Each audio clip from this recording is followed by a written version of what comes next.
Magandang umaga mga kamader. Ngayon ay magluluto ako ng bangus na hahaluan ko lamang ng toyo, sibuyas, kamatis, bawang at aking ipiprito muna. You know, ay parang yung katulad ng niluluto natin na karne, pero yan ay isda. Ako ay nagpapainit na ngayon ng mantika sa isang malinis na kawali at umpisahan na ho ang aking pagluluto.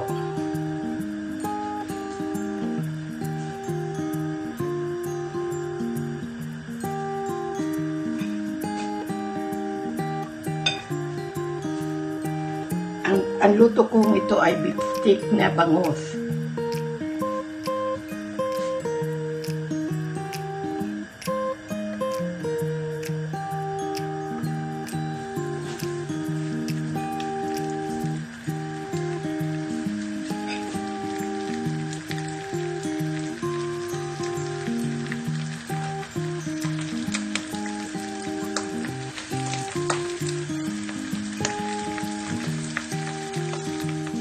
Nagpiprito na ng sa mantika ang aking mga bangus.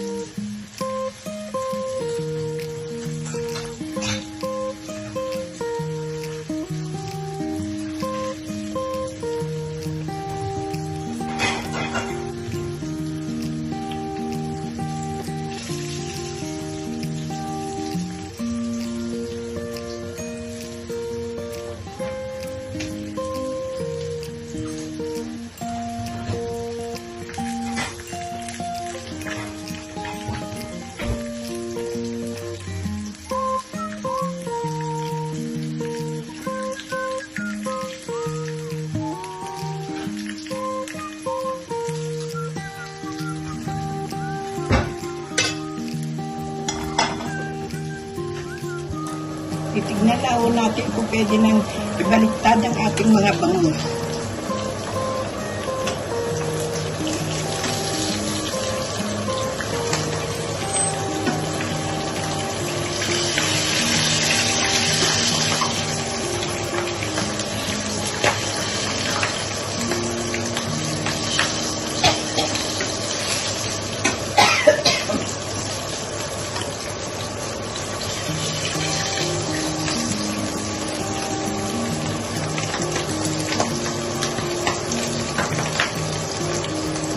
Baliktad ko na ang mga bangus at salamat na lamang nilagyan ko ng harina, hindi ko masyado tumatalab ito. Kaya kung kayo ay magpaprito, konti-konti harina lang at yan ang ibudbud ninyo sa inyong mga isda, lalo na sa bangus, at talagang hindi titalamsin.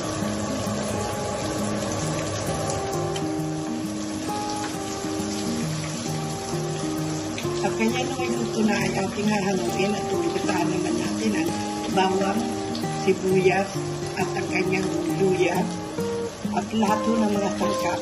Ang luto ko ito ay parang beef steak, kaya lamang ang ginamit ko ay bangus instead of meat, ay bangus ko ang aking inilagay sa recipe.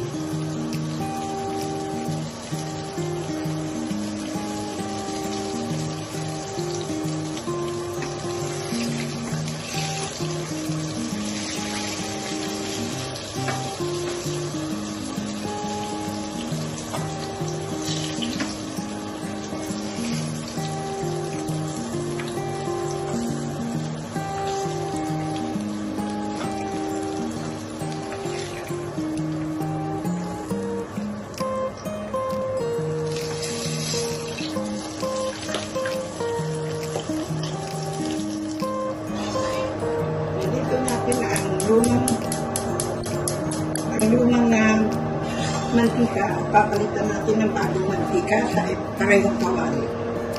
At tutikanan natin ang pagigitan ng mga ihahalo sa ating bangus.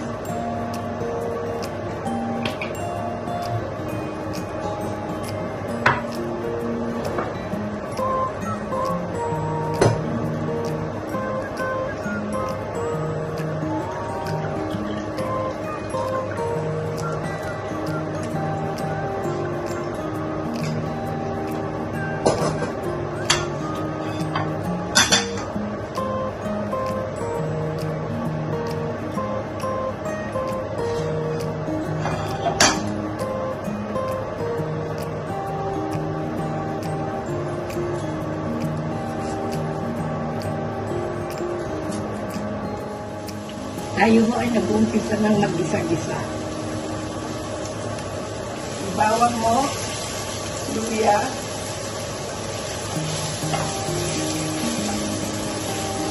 pati na siya nihahaluan mga panghalo dito sa ginatang isda. Yung toyo at lemon mo, ibuhok natin niya.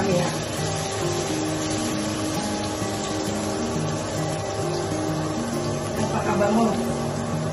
Napakabango.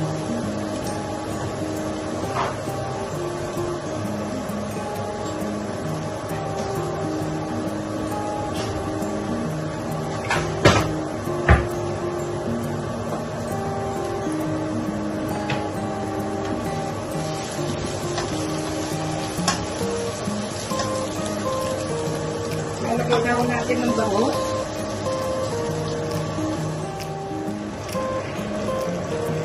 Ayan o, inalo na natin ang lahat ng halo. Yung sibuyas ay atin lang inilagay.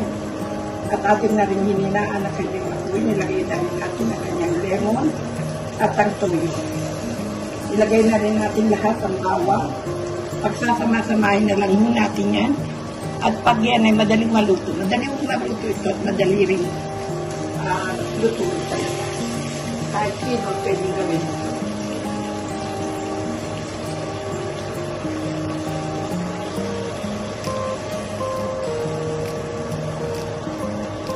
Lalagay naman natin ang sili, siling berde.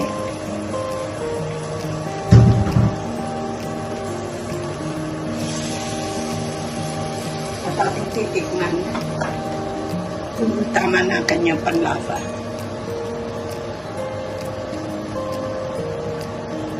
Konti yan ay luto na at ating isasalin sa isang malinis na lagayan. Yan o ang ating luto na instead na karne ay pangos ang ating pinalo. Yan ang bibistik ko na pangos.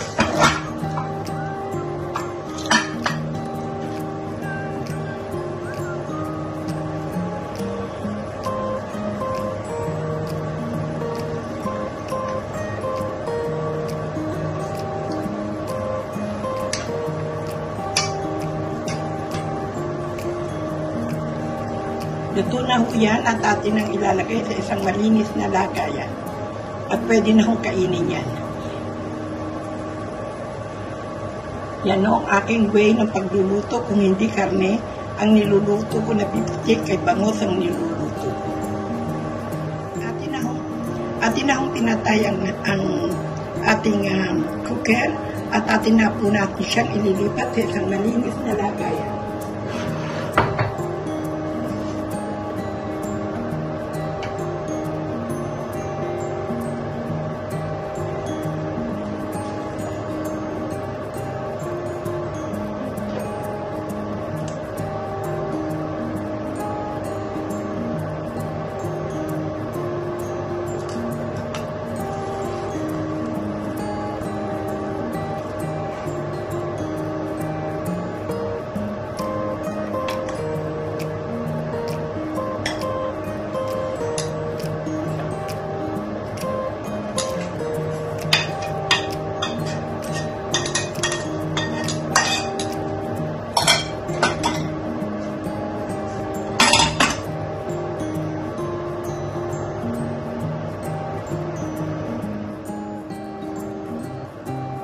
Ito na ho ang ating finished product ng bangus steak instead na beef steak. Tinikman ko at napakasarap. Sana ho ay magustuhan ninyo ang aking mga ginagawa sa aking munting kusina at aking mga niluluto. Sana ho ay inyong tangkilikin at maraming po salamat sa inyo hanggang sa muli nating pagkikita at aking muling pagluluto. Maraming pong salamat sa inyo. Ito ho ang bangus steak na niluto ko. Ito ho ang aking finished product ng aking pagluluto ngayong umaga. Maraming pong salamat sa inyong lahat.